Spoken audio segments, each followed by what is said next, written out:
Basketball was my first love, man, before anything. I still love the game now, but I just love it differently. I am who I am today because of the game. It molded my mental, my physical, my manhood, but the culture is who I am too. Let's get straight to it.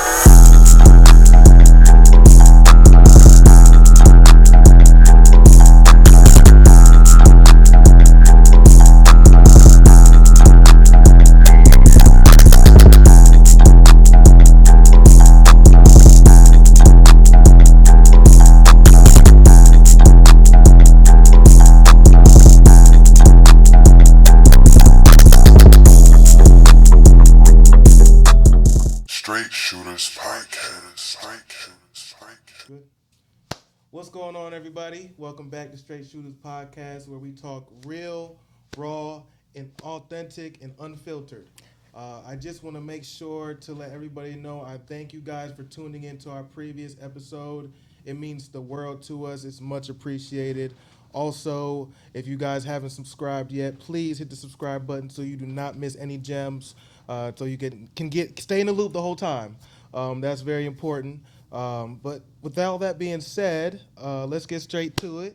Today's guest is someone that I would say is the epitome of dominance on the court, and very, very humble off the court. On the court too, but she's a dog. Let's not get that misconstrued. She is a Milton High School alum. I had the pleasure of going to high school with this young lady. And then before she took her talents to Richmond, and ate there, and then after that took her talents to the pros. This is someone that you guys have to understand that the things she's done, a lot of males cannot do, let alone a person in general. So no disrespect to that statement if you take it out of context. What she's done and accomplished is very respectful and admirable because working a full-time job while you're playing pro, still going after having aspirations off the court, it's a lot. And just to succeed at that, it's very, very applaudable. It's dope. With all that being said, she's been in 10 countries, 8 years. Yep. Ladies and gentlemen, Kristina King. Thank you. Thank you Kevin. for being on the Thank show you. with us. Thank you for joining us. Thank you for that humble welcome in. Yeah, I had to do it. I mean, it's only right. We're fam. We've been on each other for years. It's been damn near a decade. Really. So it's just dope to be in the flesh, like I was saying earlier. But I appreciate you having me. yeah, for sure. So before we get any deeper, I want you to kind of give the people an understanding of what you come from, who you are. What season of life you're in now, and just kind of just go from there. Yeah, well, I'm Kristina King. I was originally from the West Coast and moved to Georgia when I was... A lot of people don't know that, too. Yeah, they don't. They're like, oh, you grew up in Georgia? I'm like, no, not really. I kind of bounced between. So I did 2 years of high school in Washington State and then 2 years of high school at Milton. For sure. Graduated, went to the University of Richmond, played all 4 years there, and then started going overseas after that. I retired about, you never really get away from it. It's hard to. But yeah, I retired about 2 years ago. Mm-hmm. I was already working full time and balancing both for the last 6 years of my career. So you would think that transition would have been easy. It definitely wasn't. Right. But I was definitely, a step ahead of others who didn't know what they wanted to do and whatnot. So, I'm right now. I just started a new job of about 2 months in. Thank you. That's dope. Yeah, I'm excited. But yeah, so working for a digital marketing agency and just, continuing to push on the entrepreneurial side too. Right. But yeah. That's dope. So I got a question for you that may have multiple components to it. Your transition, and I want you to kind of answer them in order. So your transition from Milton to Richmond, and then your transition from Richmond to the pros. Can you really just touch on the biggest adaptations and adjustments you had to make during those transitions? Yeah. So going from Milton to Richmond, I was kind of prepped to be a starting freshman and coming in. That's and tough. Already had a mentor, so to speak, coming in, and she was the best player on the team. And so I really had no idea what to expect. It was just go in and play. I mean, you're a freshman, you don't know anything at that point. So it's like, I'm just going to work hard and see where it takes me. And no fear, no nothing. You're just there. Right. And so getting there, I remember the first couple of weeks, it was hell week. You know, you can't move, you can't do anything. You know, you're struggling to just walk, lift your arms. Right. And I came in there and they basically told me I had to gain at least 15 pounds to play on the wing. Really? Yeah, they were like, you're not gonna cut it. And I remember that one of the first practices, one of our wings, she like was posting me up on the wing and they're like, deny her. And I'm like, she's got at least 20 pounds on me. Like, I'm doing the best I can right now. Like, I can run her up and down this court, but you know, we can only do so much. So they had me like on a lifting program and basically, you know, I came in. They invested in you though. Yeah, for sure. That's what they should do. Yeah. And so I came in and started off really well and basically like got to the point where I was starting as a freshman and then ended up getting hurt. So right before we were about to go on Christmas break, you know, you get that 1 to 2 days at home. We had an away game. It's like a blink of an eye. It really is. And then it's like you like to go home, but then you already know coming back it's 2 days. It's the worst. Gosh. They want to see how much you've been out of shape, exactly. like how much you've been eating. Exactly. If you've been digging in the desserts too much, like Thanksgiving and Christmas, what are you doing? Are you eating too many cookies? Are you eating too much turkey? Exactly. You know? The holidays were always like just bittersweet for us. Yeah. So we were the last game right before Christmas, and I was going up for a layup, and the ball came really low. So when I picked it up, I was already at the rim. Right. So picked it up, went up, and just hyperextended my knee. Ended up breaking a bone in my knee. No just way. freak accident. Yeah, I didn't even know this one. Yeah. So freshman year, you know, I'm coming up, Gosh. starting and whatnot, and I go home, like I start to run back. So that's, sorry to cut you off. No. That is, you said right before Christmas, so this is first semester. Yep. So this is on the front end of the season. Yep. Freshman year. Yep. Right. So I went home and I was like, you know, talking to my coach, I was like, I can't move. Like, I can't, like, walk. I can't run. Not normal. Exactly. So I went home, don't know how, and came back and they were like, no, you need to get an MRI. And I'm thinking, you know, I've had sprains, I've had this, I've had that, few weeks, 4 to 6 weeks max. shake I'm it off. good. Yeah. Exactly. Get the results back and they're like, you have a season-ending injury. And at that point I was like, wait, what are you talking about? Like, I've never been seriously injured like that to where I needed surgery ever. And so I was, you know, freaking out. I'm 17, you're young. 18 years old. You just got there. Exactly. And I'm like, we were doing so good. We were getting to, you know, acclimated to everything. And then bam. Right. And so ended up getting surgery. My family was great. They came up. I literally couldn't put weight on my leg for 8 weeks. Like, and we were talking about crutching around campus, trying to get to and from class. Like, when I tell you my upper body was so ripped after the second semester. I mean, that's how it should be, though. It was crazy. I mean, you locked in, essentially. Yeah. I mean, that's what the term locked in means to me. Exactly. You know, once you really just put your head down and just kind of get tunnel vision, which I kind of had an issue with when I was playing, because I was more so worried about how the coach made me feel. Not like the end goal is trying to be a pro. Yeah. Like, I didn't keep that in the back of my mind. Like, I'm a pro. I know I have pro potential. I need to stay locked in. Yeah. I got too caught up in distractions with this coach, that coach, and, you know, this player, that player. But that's what you need to do, essentially, because look at what you did. It's the blueprint. I mean, yeah. that's the But blueprint. it's crazy how much, you know, your environment really plays an impact That's into how you perform, how you That's a tackle fact. things, because my senior year was awful. Like, Really? I don't talk about it much, Really? but like, so. And, Awful in the sense of what?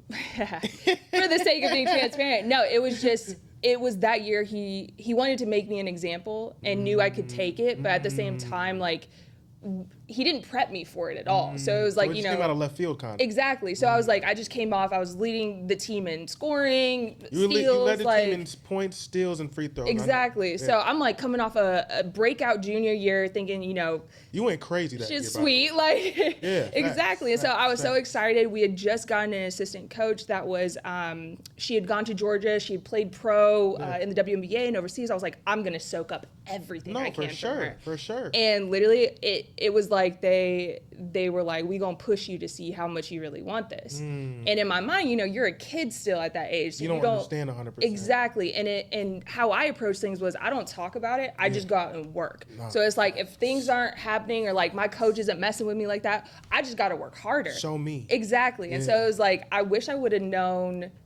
like then what I know now about like communicating and getting on the same page, because it was bad. Like it was to the point where I was calling my dad like, I don't want to do this anymore. Like, trust me, that's out happened here. to me too. Exactly. I mean, when you go through those things, you think about like, again, you probably got a little more emotional on that during that time frame. You were young, so you probably didn't see it like from the lens you see it now. Yeah, like you're speaking from a different angle now. Yep. But go ahead. No, like he took away my starting spot. No, like, as a senior. Yep. Oh. Yeah, because there was one coming off the year you had.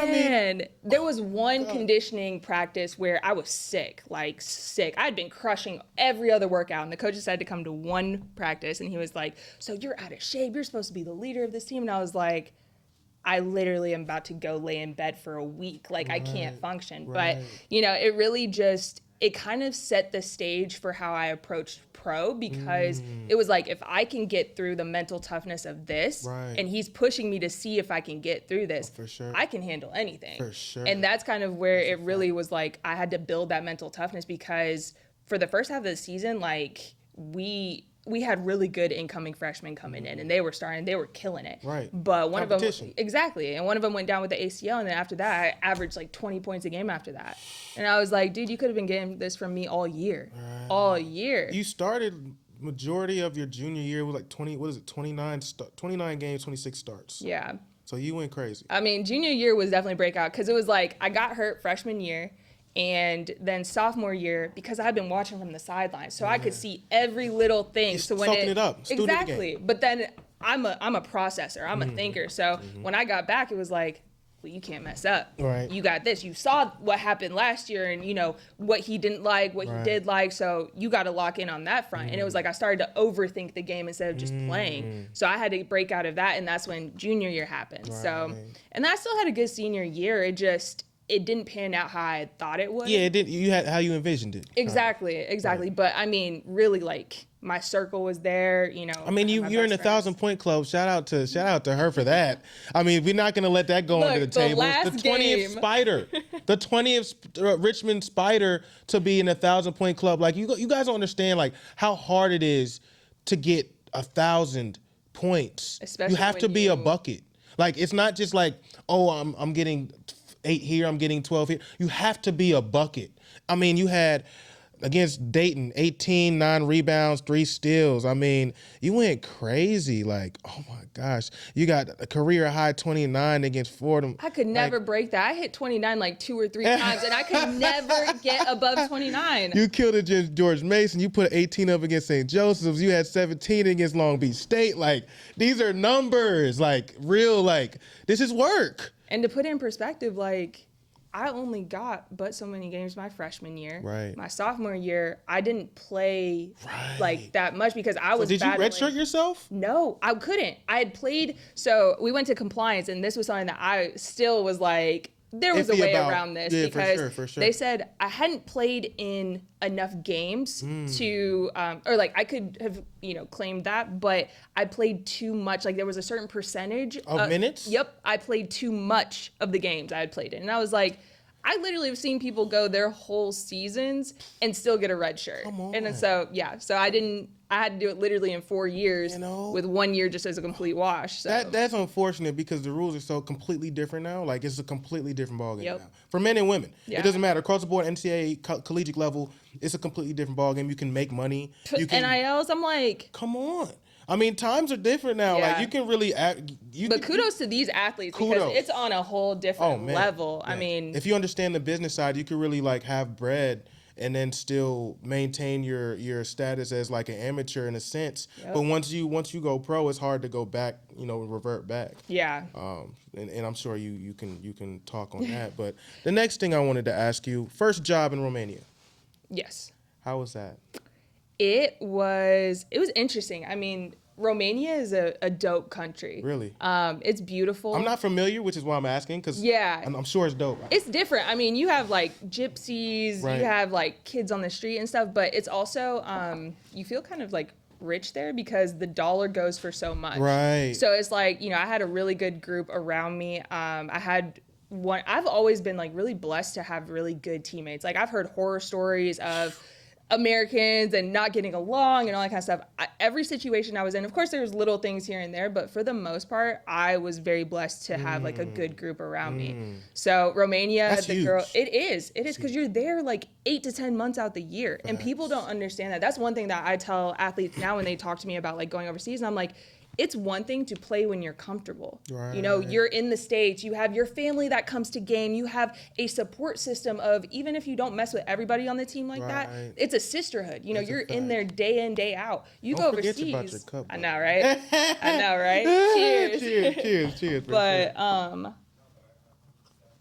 that's good. Yes, very That's good. good. Yes, definitely. But yeah, you get overseas and it's just literally you by yourself. I mean, you might have an American here, you might have an American there, but family is miles, miles away. Yeah, all you can do is call or FaceTime. Exactly. And when you have a bad game, it's on you to figure out how to get it back and how to turn that around. And that's what people don't understand. It's like, it's one thing to do it for a game or two. It's another thing to do it for 8 to 10 months out the year. And being able to mentally deal with that goodness. and And understand just the who changes you of are. lifestyles. Yeah. Like you're in I'm sure I've had friends, and I do have friends over there now, that say they've been in a culture shock before with it. It can be a culture shock. It's different. It's different. Like Sundays, everything's closed, or, just the social distance. Like they don't understand personal space. So it's like little things like that. Like they're just always right there. Really? Yeah. In Switzerland, it would be like the 3-cheek kiss, and I'd be like, I don't know you. The general manager would come up to me, and I'm like, hold I mean, on they're now. cool. Yeah, You get to know them, but like first off, right off the plane, and they're coming in, and I'm like, hold on, wait a minute, Right. That probably chilled out during COVID, I'm sure. Yeah. The food. So Lebanon, hookah was like a staple in people's houses. And I'm sitting there like, wait, this is just normal for you, but it's like a family, and it's a traditional thing. And so just little things like that. Like cultural differences and just morals and beliefs. Yeah. That's huge. That's huge.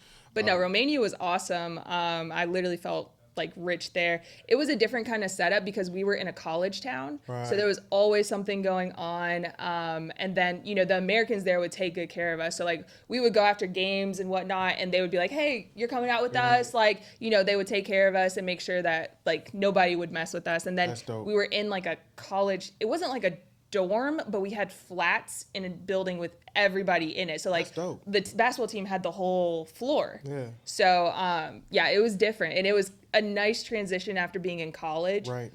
Because then at the Christmas break, I ended up going to Iceland, and that was very different because there was only one American per team. So it was like me out there by myself. Which I know that's a lot of the rules today too. In a lot of countries. It's different. Like that's one thing that I tell girls. Look at the situation that you're in. Like, are you good to be the sole carrier of teams? And like that person, coming out of college, like, are you used to that? And then not having anybody around you that speaks the same language or whatnot. Because there's some situations when I played in France, nobody spoke English. Really? My head coach didn't speak. Yeah.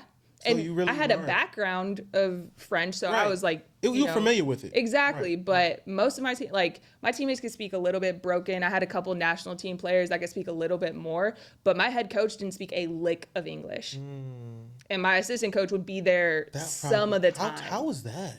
It was. How'd you get your buckets? Like do you just go off for like hand gestures, or like I'm sure you learn the plays. Yep. And then that's crazy. Yeah, you just kind of have to basketball, it's a universal language. We know you can get out with anybody and just start playing. Yeah, it's art. But yeah, I mean, it was kind of good in a way too, because when he started yelling, I was like, it must not be for me. So we're just gonna go the other way. Like we're good. Yeah. We're good. So, right. But yeah, it's definitely different because it is so much a culture shock, and I think we get so caught up in, dramatizing it and, oh, you've seen Love and Basketball. And I'm like, it's not like that.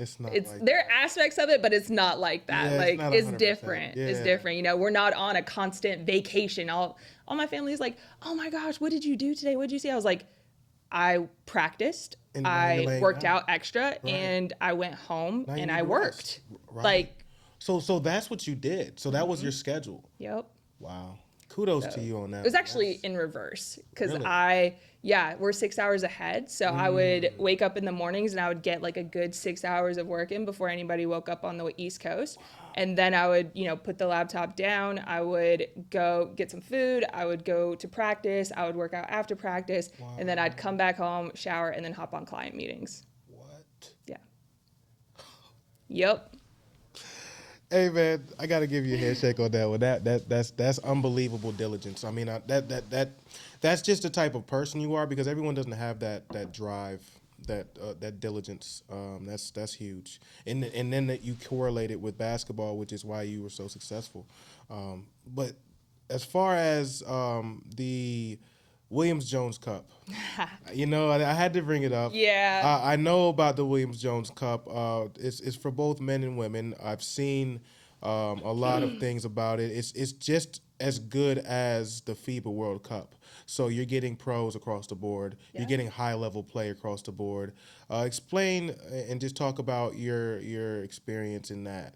Yeah. How was that? So it's funny because whenever anybody asks me, they're like, what's your favorite country? And I'm like, okay, let's divvy it up by like the actual characteristics. Are you Right. talking about what's my favorite country to live in? What's my favorite country to play in? And so when Be you specific. talk about, when you talk about, what has been my favorite place to play, hands down Taiwan. And it's because of the Williams-Jones Cup. So it was an Olympic qualifying event. That's and tough. essentially you're playing against the national team. They use it as like a warm up for going and competing in, every sort of cup or Olympic event after that. For sure. And so literally it was funny because when I was playing in France, we were watching the cup and I was like, oh, I played against her 2 years ago. Like I'm watching these teams play and I'm like, I played against her too. Oh, that's crazy. She's still playing. Small world. Yeah, it really is. But The talent level, though. it is insane. Like when you talk about basketball on another level, like the pace of the game, you're going up, you're making a layup, and before you can even turn to start running back, they're already boom, boom, boom down the court. Right. And so it's just Different Asian change of basketball pace. is completely different. Yeah. So, and the thing is, you're playing back to back to back. So it's a week-long tournament. So you show up like, again, you're traveling to Taiwan, so that flight time is crazy. Right. You get in, you have like a day or two. You're all at this hotel together. It's like 5-star hotel, overlooks the city. That's it's amazing. so dope. How was And Taiwan then- as a city? Oh, it's so dope. Really? Like it's Taiwan's so dope. in China. So we were in Taipei, and then Oh, Taipei, Taipei. yeah, so Taipei, Taiwan. Right. And they have like Taipei 101 that like it used to be the tallest building in the world, I think, but now it's, people It's have built- skyscrapers everywhere. Exactly. But it's still a staple Exactly. place for tourists to go. Exactly. It's a tourist site. Yep. Yeah. So we went there, once the tournament was over, because we got a couple extra days.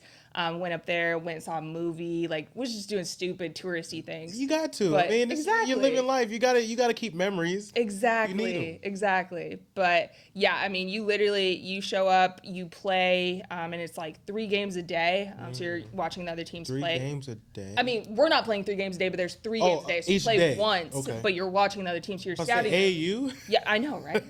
we ain't built for that No, anymore. facts. At the pro level, that's a lot. Yeah, it is a lot. But that's dope, though. Yeah. I mean, so 3 games a day, and it lasted a week. Mm-hmm. Okay. So you play, I think we played 4 or 5 games in total for the week. And That's a lot of games, though. I mean, when you talk about so after the first day, they know who to gun for. Yeah. So I remember playing and my coach was just like, Kristina, get to the basket. I don't care if you make it or not, throw it up there, because they were literally sending 3 to 4 people just to me. So the minute I would start to drive, it would be a horde of people. So I would Locking throw it down. up there, and then my post player, she was an absolute crazy rebound. Like, think Dennis Rodman. Like, Right. she could rebound the hell out of that ball. And she would just follow it up, and she would have double doubles all night just Right. off my, because I'd be like, I'm just throwing it up there. Like, if we get fouled, great. If it goes Right. in, great. Nah, But like, facts, I'm taking facts. one for the team Nah, right facts, now. Facts. I mean, you were always I think your jump shot improved even more, but you had the jump shot in high school too. and then it improved even more in college, and then it improved even more at the pro level. Especially based on the injuries you had to kind of probably change your game up a little bit. But at the same time, it's a testimony to your hard work on working on your craft every day. I mean, I remember watching you back when you didn't have the weight that you said you had to gain at Richmond. I remember, the Milton Chris. You know, that's the last time I was able to witness you like in the flesh.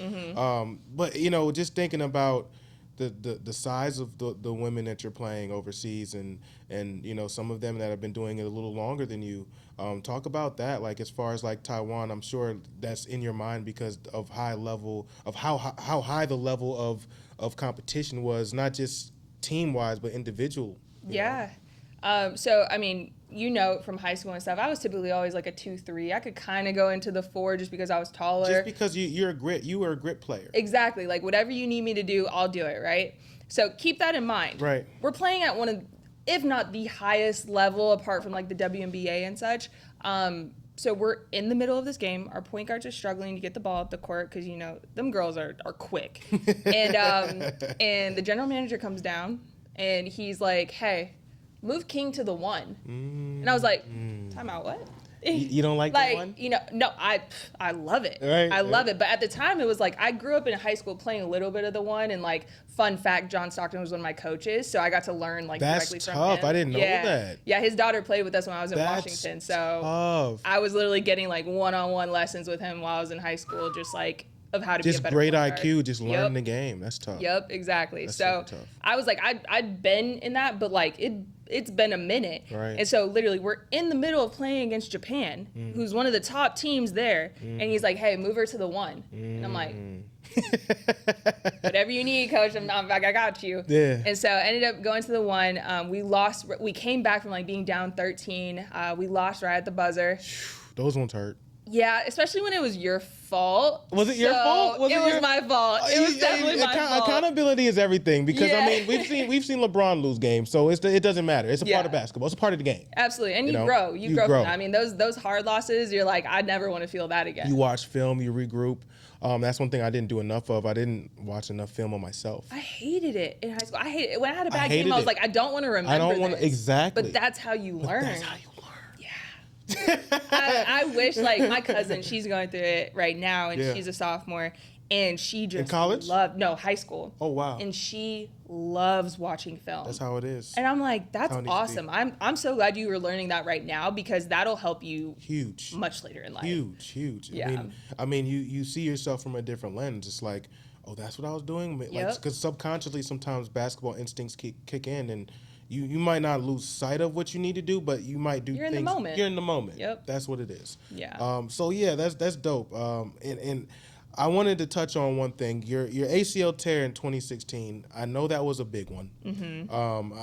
Talk about how you persevered through that to continue to play. Yeah. Because I know that was a lot. Just tearing, and me knowing you personally, I know you've had multiple tears. Mm-hmm. So, I mean, you're a warrior. Like, I don't understand how. I don't understand. Like, there's a lot of men I know. Like, after one tear MCL, they're done. Mm-hmm. And not even just because they can't do it, because mentally you have to be as strong as your body is. Yep. Physically. And believe that you're healed. And believe that you're healed. Yeah. Because, just go ahead and talk about that for me. Yeah. Yeah. So that was honestly one of the hardest, like, understanding I was going to come back from it. That was absolutely one of the hardest injuries because I was at the peak of my career. Like when I tell you I was in Lebanon, so I originally was in Spain and I was playing well, I was helping the team. It was kind of a favor because I was helping the team move up because we had a plan in place. And that's one thing I tell girls, make sure you have a plan and a career trajectory so that you know exactly what you're trying to get out of your career. Sure. So I was in Spain and I was playing well and stuff and I get a call and he was like, hey, I'm coaching out in Lebanon. And he's great. So I'm coaching out in Lebanon. They have WNBA, ex-WNBA players here. Like, you need to come out here. I was like, say no more. I'm there. Facts. You're good. Like, I'll be on the Say next less. flight. Like, when It's you need over. me, Yeah, facts. And so I get out there, and when I tell you, like, I was hooping. Like, I came off a 42-point game. Like, I was killing it, like, just tough. In my zone. And it was like, when things just start to click, and it's like, just everything is flowing. You said 40. Literally, like I came off a 40-point game. We were moving, and we the next game we were playing the #1 team. Yeah. And they are like, everybody's scared of them. Everybody's like, oh my gosh, we can't beat them. They have like 3 WNBA players within their team. Right. So they had a rep. Yeah, exactly. Like April Sykes was on the team. Like they had. Shout out AP, man. Shout out AP. Thing. Like, yeah, she's tough. I rock with AP. They literally were, like stacked. Yeah. And so they had the #1 Lebanese point guard. And so literally, like, we're going in and we're beating them. Right. Like, we're beating them the whole game. Right. Like, everything is just clicking for us. And with 8 minutes left in the fourth quarter, we're up, I think, like maybe 8 or 12. I come in routine, I get the ball on a rebound, and I start pushing it, and I'm on the left-hand side, and I pause for a second, and then I go. And when I go, my knee just buckles. Like, I get a little hit, but not much. My knee just buckles, and I fall to the floor. Yeah, that's one of those, you knew what it was. I knew immediately. I just started to, when I tell you I lost it, I couldn't get up. I couldn't walk. Everybody's like, Chris, like, get up. Like, run back on defense. We're good. And I literally just stopped, and I was like, I can't move. Right. Like I knew immediately. And so then they're like helping me off the floor, and I was trying to keep it together because I knew my team still had to play. That's a lot. That's a lot. In the moment, that's a lot. Exactly. And because all I was thinking was, you're about to get invited to training camp. Like the WNBA was calling. They're like, hey, you're on our radar. Like we're bringing you into training camp. Like keep going. Like this is your year. Right. And so I was like, we worked so hard. Right. Like so hard. This was our moment. In my opinion, I gotta tell you, you should have been in the league. I mean, we can talk about politics and all that good stuff all day long, but people know, like hoopers know, like when you come back home, or people that you've been around that played at a high level, they know. Yeah. Like okay, she's a pro, capital P. Yeah. You know what I'm saying? So I gotta give you credit on that. I don't mean to appreciate cut you off, because No, you should have got your shot, and I know you did. But injuries are a part of the game, and it's very unfortunate. It is. But I think it speaks to my testimony too, 100%. because I ended up getting hurt, and all the negative thoughts come around. Am I ever going to be as good? Is my body going to be as good? And thankfully I had such a good support system. Like my partner, he was over there, and like he was just there with me 24/7. That's big. That's huge. Yeah, I mean, you have to have that circle of support. Sure. And and I ended up staying in Lebanon against advice from my family, but I ended up staying in Lebanon and getting the surgery there. Yeah, like I had to disclaim that. But had one of the top doctors in all of Asia. Wow. And he did my ACL surgery, and it was because I knew in order for me to come back, I had to be in a team mindset. I had to be and attack it as if I was still playing or still a part of that. 100%. And so again, look at how God works. I have wanted to play in France since I was 7 years old. It's beautiful out there. It's beautiful. The league is so good. They don't take Americans like that.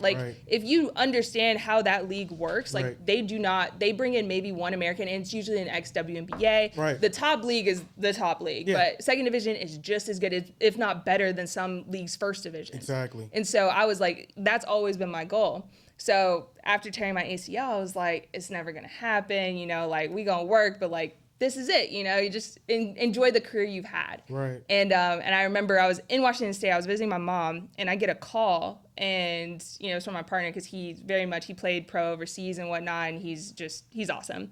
But he goes, hey, so I have some news for you. Are you in a place where, we can talk? And I was like, yeah, absolutely. What's up? He goes, you're going to France next year.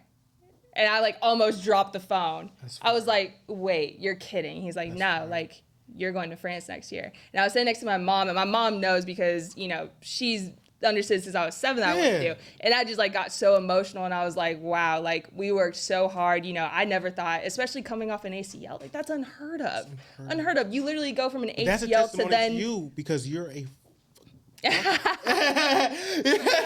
you're a bucket. I mean, you have more leverage than the average pro that they're looking for, because don't get me wrong, they saw the ACL tear, but they're like, when she gets healthy, she's still a bucket. Yeah. Even if her game changes a tad bit, she's still producing at a high level. And when I tell you, we came back in 6 months. 6 months? 6 months.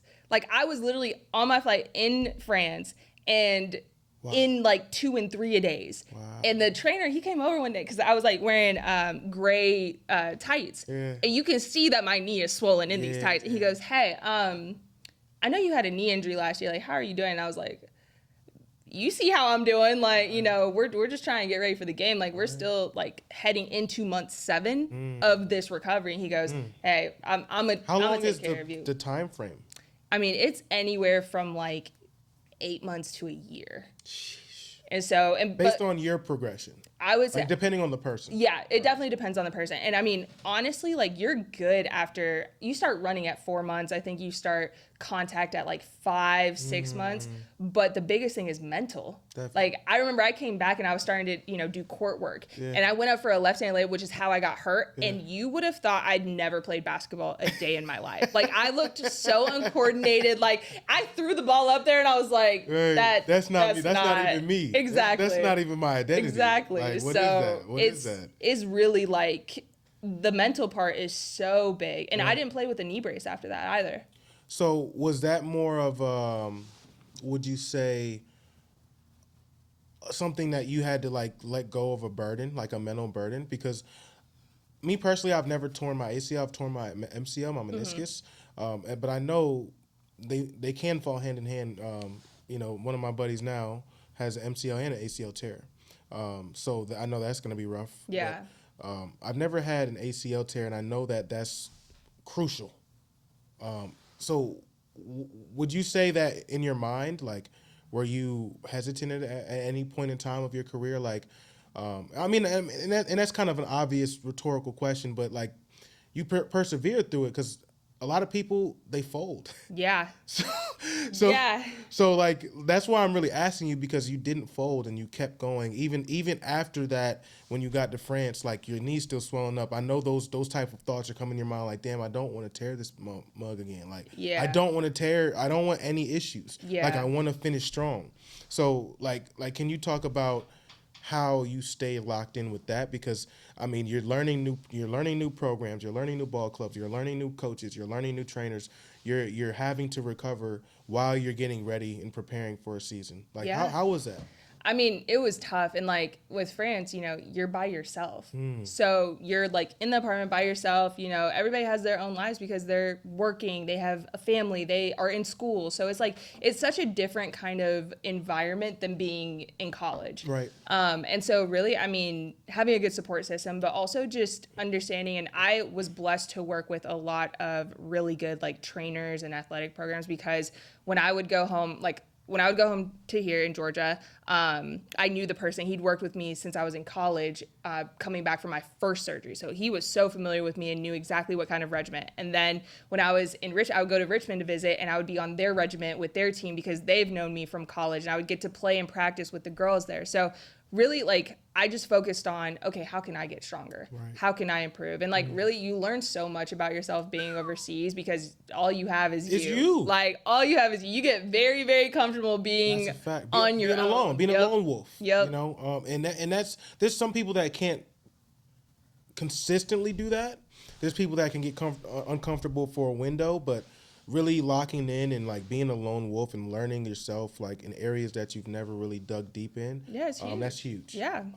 You know, in life or basketball, because they can be correlated, because you can apply those things to life. Yeah. In other aspects. So as far as Germany, MVP, only half a season. Yeah. That's dog shit. And that was the year coming back. So I tore my ACL, went to France, played there for half the season, and I was like, you know what, I did it. Got a call for Germany, better money, better situation there, gonna win a championship. Right. And so I was like, yep, I'm there. So ended up leaving and then going to Germany, and that was the year after my ACL too. That's so crazy. Yeah. You won MVP. Yeah. I mean, oh my goodness. I had girls calling me, or like, actually, and this is why I say, like, it speaks to the testimony, because, and like what God is doing in your life, because you never know who's watching. You never know.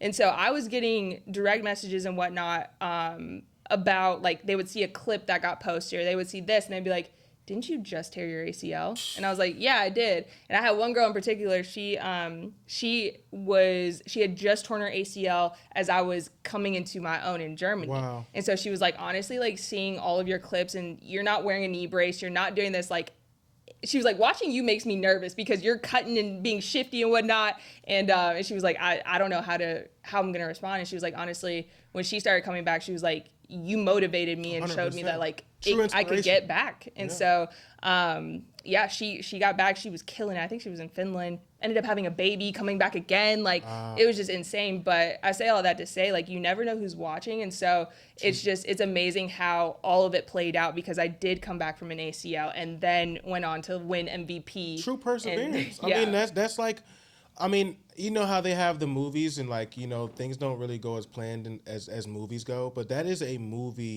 heroic movie story. I mean, I'm being dead serious. I mean, because a lot of people, I mean, I've seen it, you know, guys get mentally exhausted off of politics, not even injuries. You add injuries in the picture. I mean, you know, no disrespect to Derrick Rose, because respectfully, I think he's great and he won an MVP. But it took him a while to get where he is now. Yeah. And that's a testimony to him, because he had to dig deep and look at himself in the mirror. Just watching it from a male perspective, it's tough. I don't think I would have an issue with that, because I lock in. But, you know, for those people out there that may have trouble with that, this could help you, because I mean, we put our shoes on the same way. You know, we put our clothes on the same way. You know, some people get starstruck by, you know, someone, and you look at them as inspiration, but, you know, at the same time, they're just human. They breathe just like you. Yeah. You know, a lot of people don't think that deep, and, you know, a lot of people we all have insecurities. For sure. I have insecurities. I mean, yeah. we all have insecurities. We all do. Fake it till you make it. Like, we're all there. Exactly. And you have to mentally, you know, push through, you know, what your mind's your intuition's kind of saying, or your subconscious is, you know, more Absolutely. so. But, you know, that's a huge testament to yourself, because think I did it on my own. I don't think you did. Yeah. It takes components. A whole like village, you said, your significant other, your family, siblings, close friends. It's a team effort. Yep. Essentially, those people help, you know, the people that you love. They're always going to be there. Yeah, and that's why I always say, like, when people come to me, they're like, hey, like, you know, I just went through this injury, like, what would you, you know, recommend or whatnot? And I was like, surround yourself with a strong support system. Like, you're going to need it, because there are going to be more bad days than there are good. And there are going to be days where you're like, why am I doing this? 100%. Like, no, I'm good. 100%. But just having that kind of constant motivation, like, I mean, I have really good people in my corner, because, 100%. yeah. That's great. That's great. So we touched on it a tad bit, but just so the world can get a clear understanding of the fact that you were working a full-time job 6 out of the 8 years. Yep. Playing over there, overseas in different countries. You really just dig deep real quick and just explain and elaborate on what it really took. And I mean, I'm just thinking to myself, just kind of, you know, picturing things, imagining things. That's exhausting. Yeah. Because it's a 40-plus hour work week on top of what you have to give to be a full-time, you know, professional athlete. And produce at the level you produce. Yeah. So were you working full-time when you went to Germany and won MVP? Yep. That's crazy. Yeah. That's tough. Yeah. So, because Man. you got to think, like, this is where I was coming from with it. So, my first year pro, I mean, I double majored in college while being an athlete. So, it was like, I was always used to go. Like, you know, taking classes here, jumping on this, and then going for an away game, and then coming back and having to write a paper and all that. Like, we were so used to going. So, it wasn't anything to me. And so, I get overseas my first year, and it was like, I only have basketball. Like, that's all I have to worry about. Yeah. And when I tell you, I got so lazy in a sense. Like, of course, I would wake up, go work out, you know, get up extra shots. I would come back, eat lunch. And then I just have chill time until we had practice late, because, you know, girls had work and school and families. Yeah. And so I, like, kid you not, binge watched so much Netflix. It's, I'm embarrassed to say, but, like, Grey's Anatomy, there's like 20 seasons at the time. There was like 20 seasons. I binge watched the whole thing during my 5 months in Iceland. And I was just like, yeah, that's not okay. Yeah, right. And so I was like, I felt like I was just, you know, wasting away in some aspects. So I'm like, I'm not, like, progressing. Stimulating yourself. Exactly. Right. Exactly. And Iceland, you know, it was during the winter time, so it was dark, like, 90% of the time. So that's already making you feel... That's a whole different vibe. Yeah, it was wild. I don't know how it would take me a long time to, not a long time, but it would take me some time to adjust to that. Yeah, you know? it was different. But when I was like, okay, I need to, set up some internships. I need to do something during the summer so I can like start to, make things work. I was like, I have too much time on my hands. For sure. And so I get into my first interview and the first thing they ask is, wow, you played overseas? Like, let's talk about it. Talked about that for 30 minutes. And then she switches up. She goes, that's all amazing. Like, how cool is it? You get to do this at such a young age. And she goes, but I have to ask you, Kristina, how can you help my company?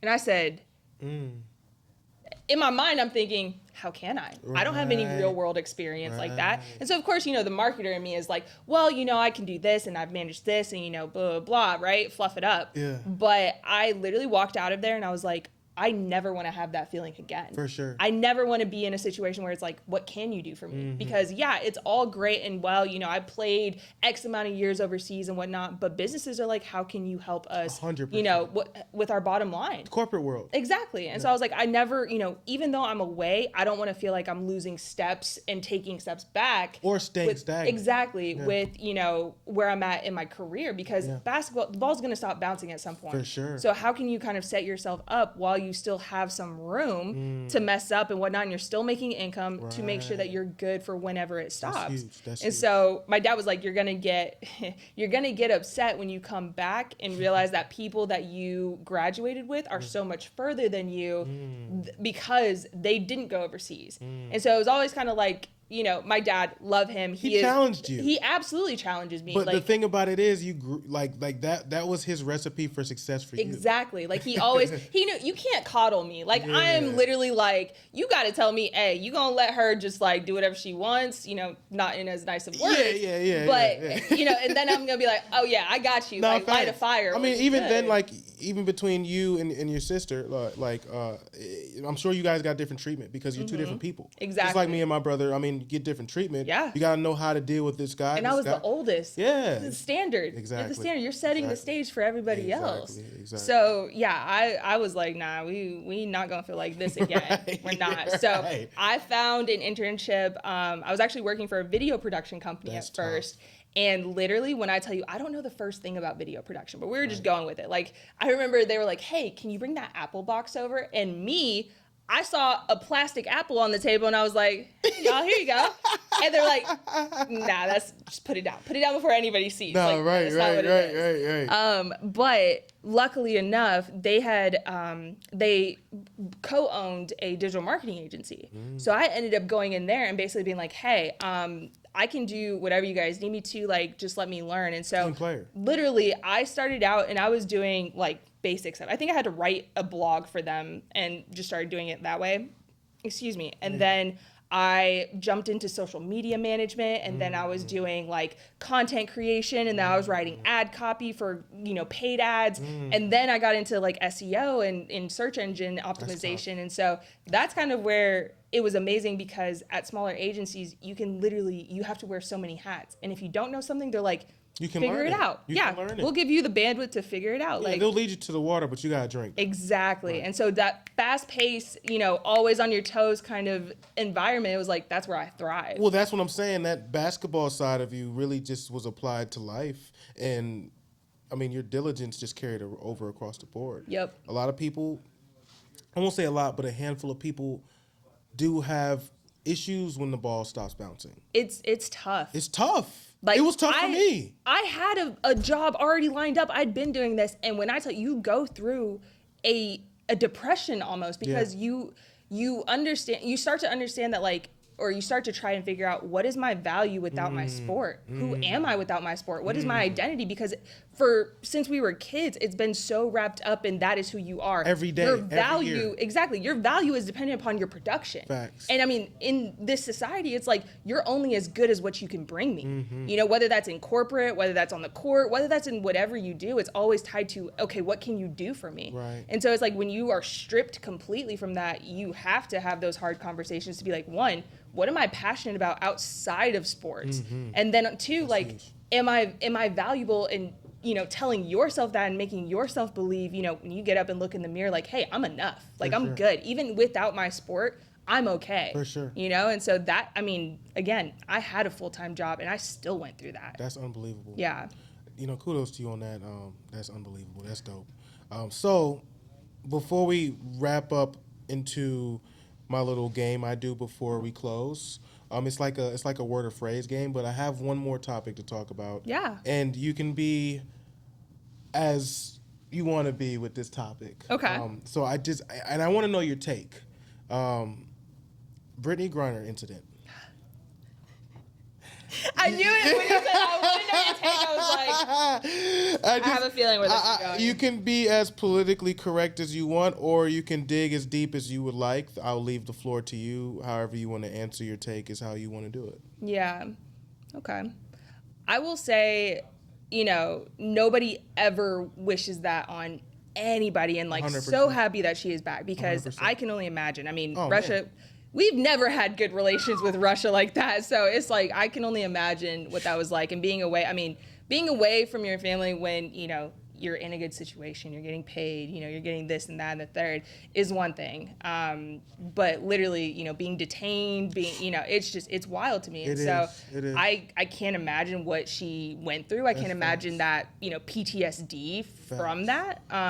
Trauma, real trauma. Yeah, exactly. So we don't know what was actually going on over there. I mean, exactly. We only were told reports. Bits and pieces. Exactly. Exactly. And so not necessarily, I look at it more so as a warning for other people, because they kind of made an example out of it. Exactly. Yeah. And I think too, having played overseas for 8+ years, we as Americans, and I see it all too often, we're very arrogant. Very, very and a little ignorant to certain things too. Very true. We think that because we're American or because, we grew up a certain way, that the rules don't apply to us. And it's when you're in different countries, their rules absolutely apply. They're unbelievably different too. Exactly. So they might have a whole different track of laws than you're used to. Exactly. And you have to abide by those. Yeah. I remember being in Germany and literally seeing a Hitler poster. Right. And I was like, that's crazy. Yeah, we're gonna go in a different direction. Right. We're not gonna mess with this village over here. I'm not trying to. But it's you have to be aware of where you're at and understand, what is okay and what is not. Most and definitely. so it's we can absolutely get that anywhere. Yeah. It's nothing. It's nothing to get that in Russia. It's nothing to get that anywhere you go in the world. Yeah. But you have a target on your back 100%. Because you're an American in another country. And you're a pro. Exactly. And so, she's a renowned name. Exactly. So they knew her in the NBA. She was huge. Exactly. So it's more so I look at it as a warning to other players. It's not, we're not operating out of a state of fear, because, what's for us is always going to be for us. For sure. But it's just being more mindful in the sense of, hey, when we are going to these other countries, people, you're naturally going to stand out. Oh, yeah. I mean, there are countries, in Romania, for example, I had kids coming up to me going like this, really? Because they'd never seen black people before. Really? Yeah. It wasn't racist. It wasn't anything. It was just a new thing. I've never seen anybody that looks like you. Wow. Yeah. So you automatically stand out. Wow. And then you don't speak their language, and you're just, it's wild. So it's you already are being watched. Yeah. And you have to be even more mindful of it, because, when you're going to and from practice, when you're coming out of your place, anything can happen. Literally, we've had times in Switzerland, me and my other American teammate out there, where we would have to go a couple bus stops past our house, because we're this person's absolutely following us. Right. We're not messing with it. You're not going to figure out where we live, because we just stand out so much. Right. And so it's more so just be mindful of where you're at and understand that people are automatically turned off to Americans because they think we're arrogant. They think we just have no care for the rules and such. And so they just write us off They have lot. a certain status quo. Exactly. And, certain political, aspects don't help. Definitely. But yeah, I would say just, be mindful of where you're going. 100%. And if it's not for you, money is so materialistic. Definitely. You can always find other ways to make money. 100%. You can't find ways to make up time for your life. So I would say, That's definitely. That's huge. That was a bar.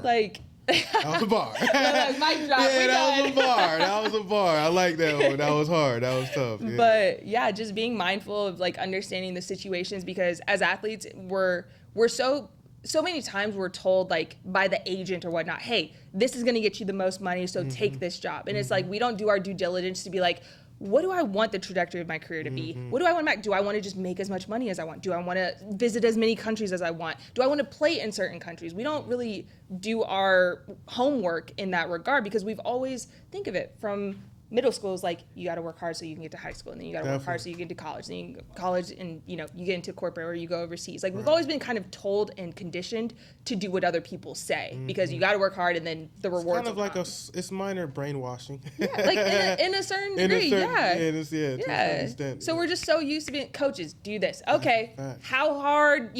How fast? I hated lifting in college. Man. Now I love it. Yeah, but that's because they tell me to do it. Yeah. I mean, I guess that was not a good thing because I was a very I listened to direction, but it's just certain things I just was like, yo, make it make sense. Give me a break. Make it make sense. Yeah, make it make sense.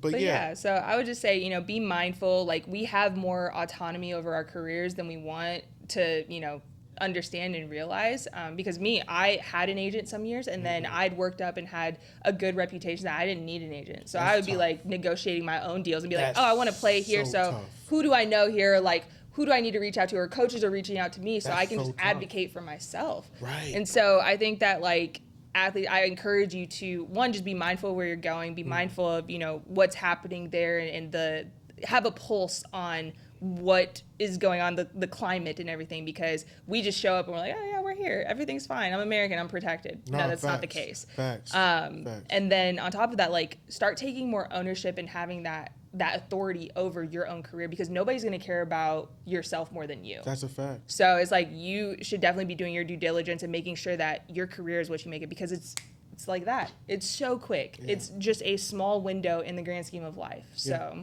All decisions are important, especially the ones that are life-changing decisions. But my take on it, I completely agree with you. I don't want to get too deep into my take, but I think my take is pretty similar to yours. Yeah.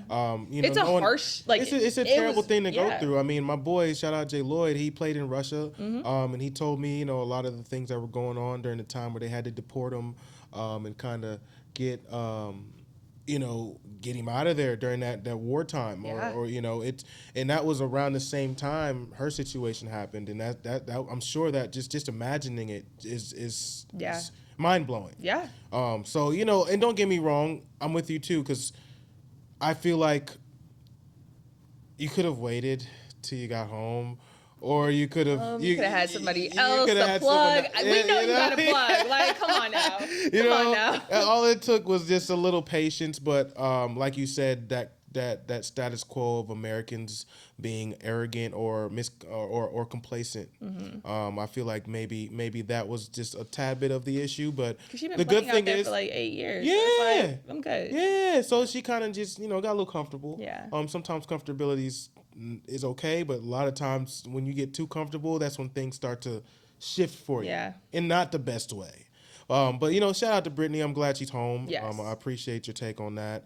So we're getting close to wrapping it up. So we're gonna play this game. It's a word or phrase game. So I'm gonna throw a word at you, or like a phrase, and you're going to give me your initial thoughts. You can either dig deep into it or just leave it at initial thoughts. Okay. So the first, I guess, phrase is role model. Role model. Ooh. I'd say like Maya Moore, Michelle Obama. Ooh. Like Maya Moore, just the way that she carried herself throughout her career. Hill, didn't she? Yep.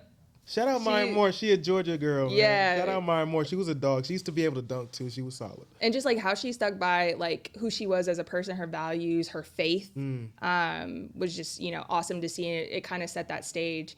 And then Michelle Obama, just how she carries herself. I mean, right now and in this day and time, like we have so many, city girls or like I mean I don't know how I like how politically correct. That was there's other words out there, but we'll keep it as city girls. We'll keep it there. Yeah, so it's like when you're being fed that content day in and day out of like you have to be half naked, you have to do this, and it's like no we don't. Like we have so much value in who we are and what we bring to the table that's like own that femininity. Like it's okay. So I think she is just so graceful, and she really set the stage for like who we could be as powerful women, you know, and still being able to be supportive and have that family life too, because I think that's so important. I mean, they're in this society today, I feel like they're trying to strip away the home life, and like kids are growing up without parents and stuff, and it's like that is so powerful for our community, for our Black community, you know. And so yeah, I would absolutely say those vital. two. Yeah, It's vital. yeah.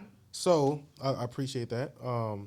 This one is another phrase, but you gotta pick one or the other. Ooh, okay. And you can either elaborate or not. And this can be in the context of basketball or just life or a combination. Okay. France or Taiwan? Oh, I was gonna make you think. You see, I came with the questions now. I know. Honestly, overall, I'd have to say Taiwan. Really? Yeah. I mean, they literally, like, when I tell you, Kevin, I was getting approached after the game for interviews. And fun fact, I blew like a $15K a month deal out there. What? Because I choked. You know, we have small windows for things. Yeah. And accountability is key, because I've had my moments where I should have did X and I didn't do it. And you know, Y happened. It happens. It happens. Right. But yeah, they were gonna like nationalize me and everything, and I was gonna be, you know, part of their national team and play out there. But I choked, and you know, it took a while for me to Choked come to by grips. meaning what? Like, what is your definition of choke? First off, it was game time. Okay. I scored the first couple buckets and could not hit a basket after that. That's just a bad game. I wouldn't say you choked. It was bad, but it was like, that was the game that was going to be like, that was necessary. It's not, yeah, like, oh, it's not a fluke. Mm-hmm. Like, she's really about this. Mm-hmm. And so it was just one of those things. But I mean, just the vibe out there. And that's one thing about Asian countries. They love, like, they're not the most, you know, they're not the richest. No, for sure. But their people operate on a whole different level. Like, they're actually like genuine people, and they care about you, and they're just like happy-go-lucky. They don't have the most things in life, but they are genuinely happy with life. Not materialistic stuff. It's deeper than that. Exactly. So being around them, they just have so much love. Like, when you see Filipinos travel, like, when the national team comes to play, they have a huge fan section. Yeah, because they're there to support. Right. They get behind their people. And I'm sure you've seen that a lot, like going to different countries. You see certain countries that have different unity than per se here. And we have a lot of pride in the United States, but Dominicans. Oh my goodness, I already know. Wild out there. Like, yeah, they love their people. Yeah, you know? and that's a good thing to have. You know, when you have. A lot of other cultures are very tightly rooted. They try to stick within their people, which I do respect. Yeah. Not to say diversity isn't important. No. Because it is very important when it comes to anything you do in life. But yeah, that's dope. Yeah. But I would say overall, like, France is always gonna be my favorite country. Yeah. But the experience that I had in Taiwan, like, nobody can never take that away from me. Next to none. They can never, you know, take away the fact that I played for a U.S. national team. They can never take away that I won MVP in that tournament. Like, so it's just... Dog. She doesn't just show teeth. She barks and bites. She barks and bites on the court. She's humble off the court. On the court, she barks and bites. Straight up. But that's dope. So the last one is a word. And we've said this word a couple times today, but I want to know what it really means to you, and just, you know, basketball, life, whatever. Diligence. Diligence. I mean, I think it's kind of meaning stay prepared so you never have to like get prepared. Was it stay ready so you never have to get ready? No, facts. But that's kind of what I think about diligence. It's like when you sit down and, you know, my dad is a huge proponent of like thinking through, you know, what's your 5-year plan? But I think that really prepped me, and sometimes it's a blessing and a curse, because when you do accomplish certain goals, you never really let yourself sit in it and like appreciate it. It's always like, okay, what's the next one? We gotta go. Exactly. But I think being diligent has allowed me to accomplish goals and, you know, kind of always look for what's next. But I say on top of that, like, be diligent, but also be mindful of like appreciating how far you've come. Appreciating the moment, appreciating what you've accomplished. Exactly. For sure. So, but I think it's just, you know, diligence is necessary in life in order to get what you want. Facts. So. A lot of people don't understand that, you know. Some people think that it's hard. It's hard when you're trying to obtain a goal, like even the simplest thing. Well, not simple, but you know, tasks like trying to get a job. And you in outside of basketball, trying to get a job could be so many different ways you can do it. You might know someone, or you might have to, work your way up in a system. Like you said, with a situation with yourself, you worked your way up and you learned different things. So that way now you're more marketable, and now you hold more value. Yep. For yourself, and not just for yourself, but to other companies. For others, yeah. So, diligence is the only way you're going to get that. And that's how, honestly, Kevin, that's how I knew that I was done playing competitively. Was because I was like, the amount of work I know it takes to be good, I don't have that in me anymore. I don't have that, you know what, we about to just, be in the gym and get this done and work, blah, blah, blah. Nah, I'm good on that. So it was a mental, more so you don't want to do it, or it was you just not capable, because you're capable. It was a little bit of both. Yeah, because I'd had my 4th knee surgery. Right. And it was one of those things where I was like, that's a lot. I know how much it's going to take to even get back to feeling 75% of where I was at before. And I was like, it's not worth it to me. I get frustrated because I know how good I was, and I can't get back to that. It's just not, it's gonna eat not you possible. Up. Yeah. It's going to eat you up because you're a competitor, and when you're at that high level, and you're that type of player that you were. You don't want to be a shell of yourself. You don't want to be you don't want to be a certain version of yourself. You want to be the best version. Exactly. You don't want to be just that version. Yep. So that's dope, because 10 countries, 8 years, that's almost unheard of. I've had a very blessed career. Yeah, you did in a very, very successful and fortunate career, despite the injuries, because you were able to push through a lot of that and still play for almost a decade. Yeah. Which is hard to do, and we both know people that may be waiting on a call. Yeah. And it's not easy to deal with when you're waiting on a call and you're like, okay, I have to still pay bills, obligations, priorities.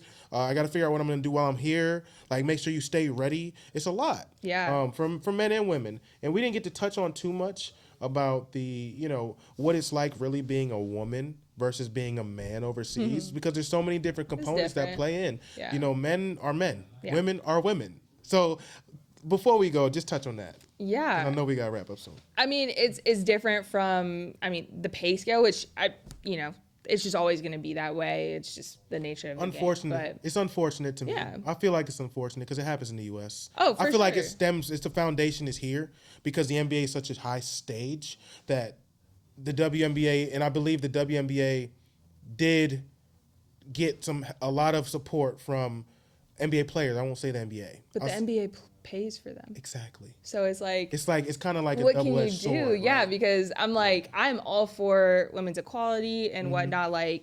I'm all for it. But at the same time, I'm also realistic. Where's the money going to come from? How are we investing back? LeBron is a cash cow, and they are continuing to invest because he pulls all of his people on. He is financially investing in his people and giving back to the NBA and all that. And I'm like, do we do that? Yeah. The biggest telltale sign of that was when Skylar Diggins was going on and very vocal about it. And Mark Cuban said, hey, come here. Let me talk to you real quick. Come into my office. She hasn't said anything since because he just basically broke it down from a business perspective. Hey, it's more than this. And I am absolutely for it. Come together, form, ways in which we can get the money that we want. But until that revenue is built, exactly. But until that revenue streams are fulfilled, you're just not, it's not going to happen. No, for sure.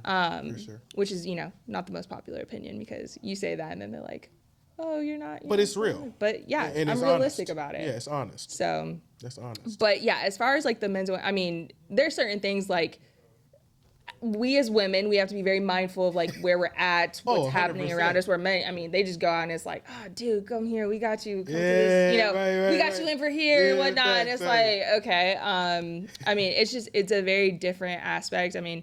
When you're overseas, you're naturally treated kind of like royalty in some aspects. Definitely. You're just always, people want to talk to you, people want to come up to you and everything like that. Yeah. But it's one thing for the women. Amplify that by 20 and, and you're talking about especially the low level. If you're an attractive looking woman or they have a certain type in a certain country because every country has different women they may not see. Some women that may come over and be like, oh, I don't see that much of that often.